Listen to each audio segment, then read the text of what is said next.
خداوند یسوع مسیح کے پاک اور مقدس نام میں آپ سب کو سلام۔ میرا نام شہباز یعقوب ہے اور آپ دیکھ رہے ہیں CBN Christian Bible network. تو میری گزارش ہے کہ جنہوں نے ابھی تک ہمارے چینل کو سبسکرائب نہیں کیا، مہربانی کر کے اس کو سبسکرائب کریں، شیئر کریں تاکہ خدا کا کلام دوسرے لوگوں تک بھی جا سکے۔ God bless you. آج ہم خدا کے کلام مقدس میں سے جس بات پر غور کرنے والے ہیں وہ ہے شکر گزاری۔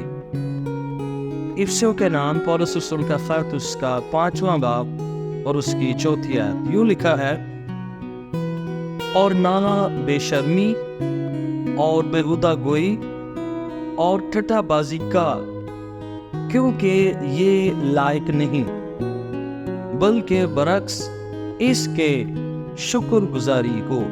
خدا کے کلام کا پڑھا اور سنا جانا ہم سبوں کے لیے باعث نصیحت ہو۔ ہم سب مل کر کہیں آمین۔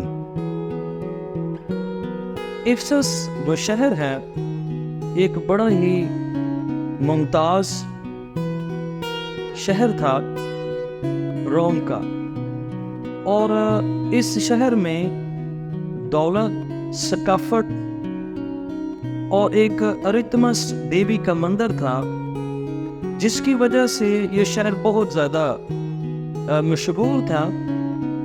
اور جو مندر تھا دیوی کا، اس کو اس دور میں عجوبہ سمجھا جاتا تھا، اور لوگ اس کو دیکھنے کے لیے بڑے دور دور سے تشریف لاتے تھے۔ ابتدائی دور میں جب یہاں پر پولس رسول کی خدمت کے وسیلہ سے کلیسیا قائم ہوئی، تو ان کو بہت سارے چیلنجز کا سامنا تھا، کیونکہ یہاں پر رومی زیادہ رہتے تھے اور بت پرستی بہت زیادہ ہوتی تھی۔ لفظ افسس بائبل مقدس میں تقریباً 16 دفعہ استعمال ہوا ہے، اور آج یہ شہر ترکی میں موجود ہے، اس کے کھنڈرات موجود ہیں۔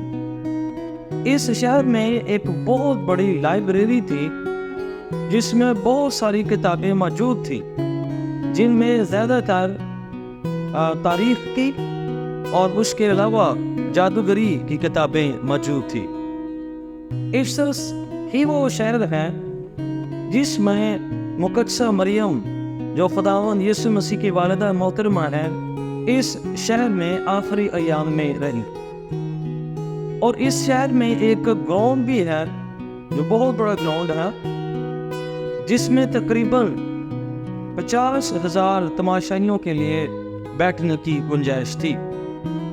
مقدس پولس رسول نے اپنے تیسرے مشنری سفر میں وہ اس افسس شہر میں آیا، اور اس کی خدمت کے وسیلہ سے یہاں پر کلیسیا قائم ہو گئی۔ افسس کی کلیسیا کا جو خط کا مضمون ہے وہ ہے کہ ایمانداروں کو مل کر اتحاد کے ساتھ اور اپنے روزمرہ زندگی میں ایمان سے چلنے کی ضرورت ہے۔ اور افسس کی کلیسیا کا جو خط ہے اس کے 2 حصے ہیں۔ پہلے حصے میں ایمانداروں کو یہ بتایا گیا ہے کہ ان کی مسیح میں پہچان کیا ہے، اور دوسرے حصے میں ایمانداروں کو یہ سکھایا گیا ہے کہ وہ کیسے ایک عملی زندگی گزار سکتے ہیں۔ عملی زندگی کی جب وہ بات کرتا ہے تو وہ بہت ساری باتوں کی بات کرتا ہے، جیسے نجات ہے، اس کے علاوہ مسیح میں چلنا ہے، مسیح کی برکات ہے، عاجزی ہے، محبت ہے، روح میں چلنا وغیرہ وغیرہ۔ لیکن ہم جس بات پر غور کرنے والے ہیں وہ ہے شکر گزاری۔ لفظ شکر گزاری بائبل مقدس میں 55 دفعہ استعمال ہوا ہے، پرانے عہد نامے میں 44 دفعہ اور نئے عہد نامہ میں 13 دفعہ استعمال ہوا ہے۔ شکر گزاری کا لفظی مطلب ہے احسان مندی، یا کسی کے احسان کے بدلے اپنے الفاظ سے اس کا شکریہ ادا کرنا۔ انگلش میں اس کو تھینک یو یا تھینکس گیونگ بھی کہتے ہیں۔ اس کے ساتھ ساتھ ایک اور لفظ ہے جو شکر گزاری یا شکریہ ادا کرنے کے عمل پر زور دیتا ہے، یہ یادہ ہے اور ایک لفظ تودا ہے۔ ان دونوں کا مطلب تعریف کے معنوں میں آتا ہے، یعنی اس کا مطلب ہے خدا کا شکریہ ادا کرنا، اس کی تعریف کرنا، اور یہ دونوں الفاظ عبادت کے تناظر میں جو شکر گزاری ہے اس میں آتے ہیں۔ خدا کے کلام میں لکھا ہے کہ ہر ایک اچھی بخشش خداوند کی طرف سے ہے، اور جب ہم سچائی کو جاننا اور پہچاننا شروع کر دیتے ہیں تو سچائی کے ذریعے سے ہم مضبوط ہوتے ہیں۔ سچائی کو مان لینا ایک ایسی عادت ہے جو ہماری شکر گزاری کی عادت کو مضبوط کرتی ہے، تاکہ ہم زیادہ سے زیادہ خدا کی شکر گزاری کر سکیں۔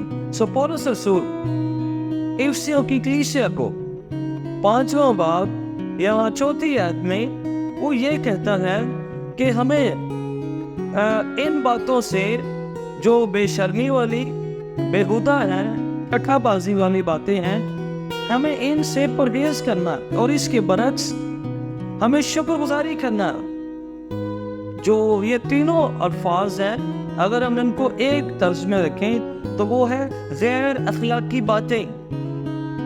ان سے مراد ایسی باتیں ہیں جو ہدایت، ترقی اور منافع کے لیے موضوع نہ ہو۔ اس کا ایک اور معنی ہے وہ یہ کہ بے خوفانہ باتوں کو جاری نہ رکھا۔ یونانی زبان میں اس جملے کی تشریح جسم کی خواہشوں کی طرف لے کر جاتی ہے۔ یونانی میں ایک اور تشریح ہے جس کا مطلب ہے کہ مذاق میں بھی ہمیں ایسی باتیں نہیں کرنا۔ اس کے لیے یونانی اصطلاح ایسکوریٹس ہے، جس کا لفظی معنی فحاشی ہے، یا ایک اور معنی ہے احمقانہ گفتگو۔ ایک اور تشریح ہے کہ یہ وہ باتیں ہیں جو کوڑے والی باتیں ہیں یا کوڑے کی گفتگو ہیں۔ اس کا ایک اور مطلب ہے کہ لا علمی میں بولنا۔ یہ میں تشریح کر رہا ہوں بے شرمی، بےہودہ گوئی اور ٹھٹھا بازی کی۔ ایک اور رائٹر ہے، بڑا اچھا تھیولوجین ہے، وہ کہتا ہے احساس یا نفع کے بغیر الفاظ بیان کرنا۔ لہذا پولس رسول ہمیں اس طرح کی گندی باتوں اور لا علمی والی باتوں اور غیر اخلاقی باتوں سے دور رہنے کی تلقین کرتا ہے، اور اس کے برعکس وہ یہ کہتا ہے کہ ہمیں شکر گزاری کرنے کی ضرورت ہے۔ تو آئے ہم ایماندار ہوتے ہوئے ان گندی باتوں، ٹھٹھا بازی اور غیر اخلاقی باتوں سے پرہیز کریں۔ اس کے عوض عملی طور پر خداوند کے حضور شکر گزاری کرنے والے ہوں، کیونکہ شکر گزاری ہماری عملی زندگی میں خدا کا اظہار ہے۔ یہ ہمارے اندر سیٹسفیکشن پیدا کرتی ہے کہ ہم جو بھی ہیں، کمزور ہیں، تندرست ہیں، بیمار ہیں، مشکل میں ہیں، مصیبتوں میں ہیں، بیماریوں میں ہیں، غربت میں ہیں، لاچاری میں بھی ہیں، جس حالت میں بھی ہیں، شکر گزاری ہمیں مطمئن رکھتی ہے۔ آئے ہم خدا کا شکر کریں، اور جس حال میں بھی خدا ہمیں رکھتا ہے اسی حال میں ہمیں خدا کا شکر ادا کرنا چاہیے۔ شکر گزاری کے حوالے سے 3 باتیں ہیں۔ ویسے تو بہت ساری باتیں کی جا سکتی ہیں، لیکن 3 باتیں ہیں جن پر ہم غور کریں گے۔ پہلی بات کہ شکر گزاری ہماری طاقت ہے۔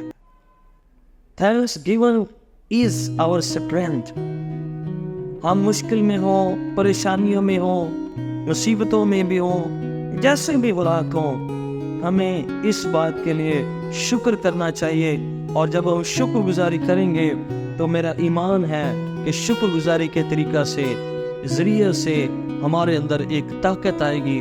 جب ہم شکر گزاری کریں گے تو یہ نہ صرف ہماری ذاتی زندگی کے لیے طاقت ہوگی، بلکہ یہ دوسروں کے لیے بھی نمونے کا، خوشحالی کا سبب بنے گی۔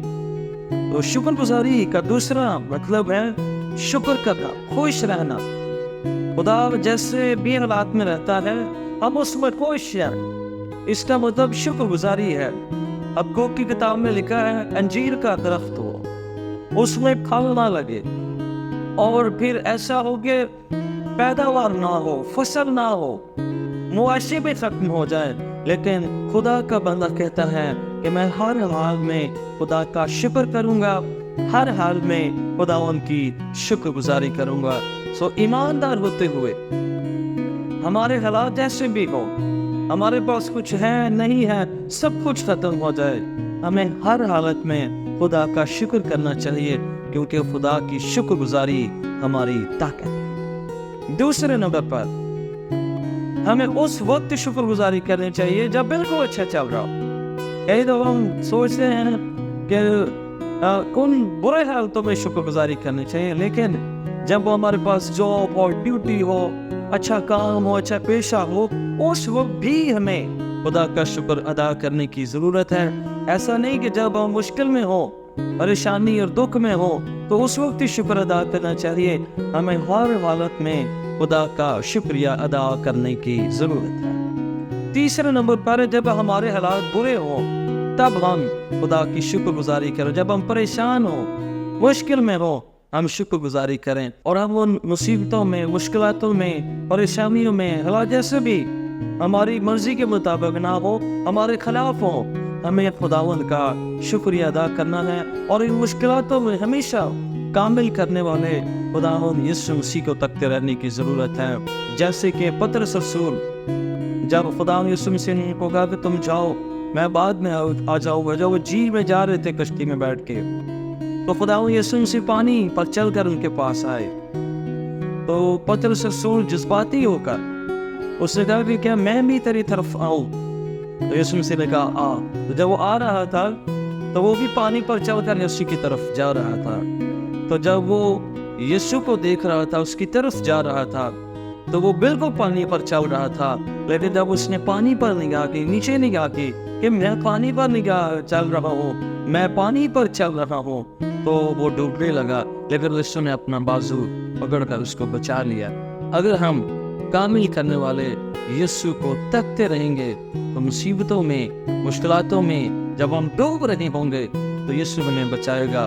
تو آئے ہم شکر گزاری کریں، حالات جیسے بھی ہوں، جیسی بھی ہماری مصیبت ہو، بیماری بڑی سے بڑی ہے، آپ مشکل بڑی سے بڑی ہے، آپ گھبرائیں نہ، ڈرے نہ، پریشان۔ میری ذاتی زندگی کا تجربہ ہے، میں جب بھی مشکل میں آیا ہوں، جب میں نے شکر گزاری کرنا شروع کی ہے تو خدا نے آسانیاں پیدا کی ہیں، ایمان کو مضبوط کیا ہے، روح القدس نے تقویت بخشی ہے۔ تو یہ پیغام آپ کے لیے بھی ہے، اگر آپ کسی سبب سے پریشان ہیں، دکھی ہیں، مصیبت میں ہیں، تو آئیے خدا ان کا شکر کیجئے، کیونکہ مسیح یسوع میں خدا باپ کی یہی مرضی ہے۔ شکر گزاری خدا کی مرضی ہے۔ خدا آپ سب کو اس کلام کے وسیلہ سے بڑی برکت بخشے، آمین۔